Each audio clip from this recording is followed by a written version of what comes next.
Dawn had just broken over the arid land next to Kruger National Park. David Miller, a simple farmer, drove back to his farm after a week's rest.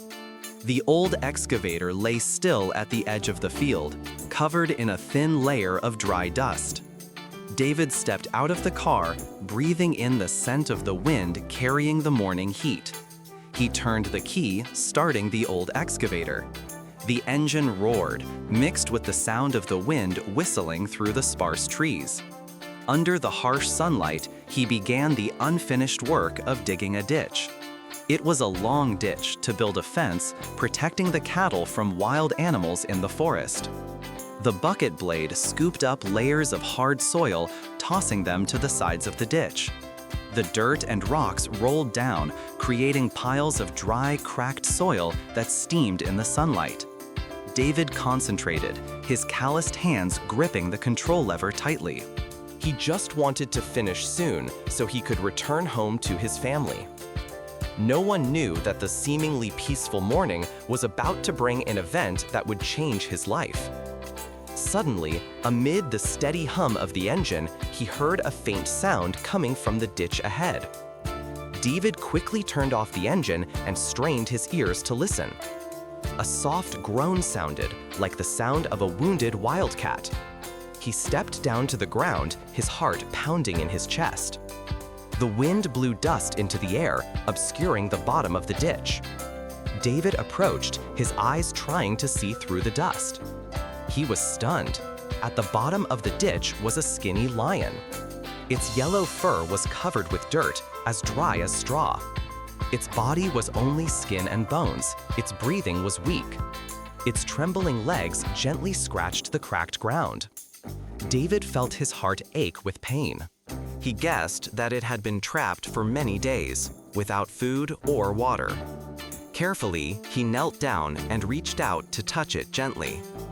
The animal groaned softly, its half-closed eyes still reflecting the fragile life.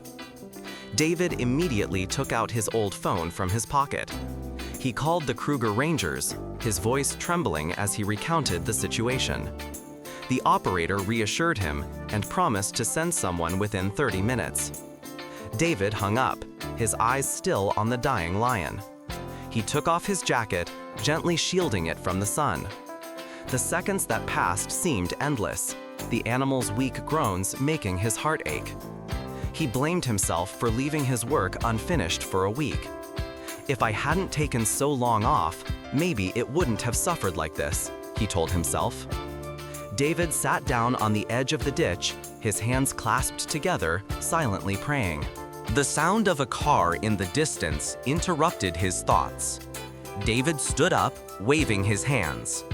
The Rangers, Samuel Kumalo and Jacob Lumini, got out of the car with life bags on their shoulders. They quickly observed the situation, their faces showing worry. Samuel knelt down, checking the lion's heartbeat. He shook his head slightly, saying, "It's very weak, no need for anesthesia." Jacob nodded, his eyes still following each of those fragile breaths. They turned to David, reminding him to put up warning signs around the area where the ditch was being dug. David bowed his head in apology, promising to learn from his mistakes. The three of them got together to prepare ropes, thick cloth, and a careful plan. Samuel hugged the lion's front legs. Jacob supported the hind quarters, while David held on to the support rope. They slowly lifted the animal out of the deep hole. Sweat rolled down all three of their foreheads, their hands shaking, but no one let go. When the lion's heavy body passed the mouth of the ditch, it opened its eyes slightly and then closed them again. They placed it on a cloth, covered it with a blanket to keep it warm. Carefully, they transferred it to the rescue vehicle. The car started, leaving the field in a cloud of dust. David stood, watching, his heart filled with fragile hope. At the small veterinary station near Kruger, the doctors took the lion. White lights shone down on its exhausted body. The doctor quickly examined it, concluding severe dehydration and exhaustion.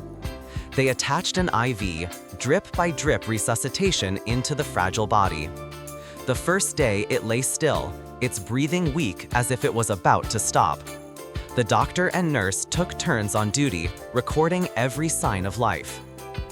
David kept calling to check on it, his voice choked with worry. Samuel and Jacob also visited regularly, encouraging David to keep the faith. On the second day, the animal's breathing gradually stabilized, its body shaking less. On the third day, it was able to sit up, drink water, and eat soft meat. David went to the scene, tears welling up when he saw its eyes come alive again. Samuel smiled, reporting that the recovery was going well. A week later, the lion had regained his strength. His gait was steady, his gaze was strong. The doctors decided to take him to the semi-wild area for natural rehabilitation. As he watched him walk slowly but determinedly toward the grasslands, David knew that that day would forever be a miracle in his memory.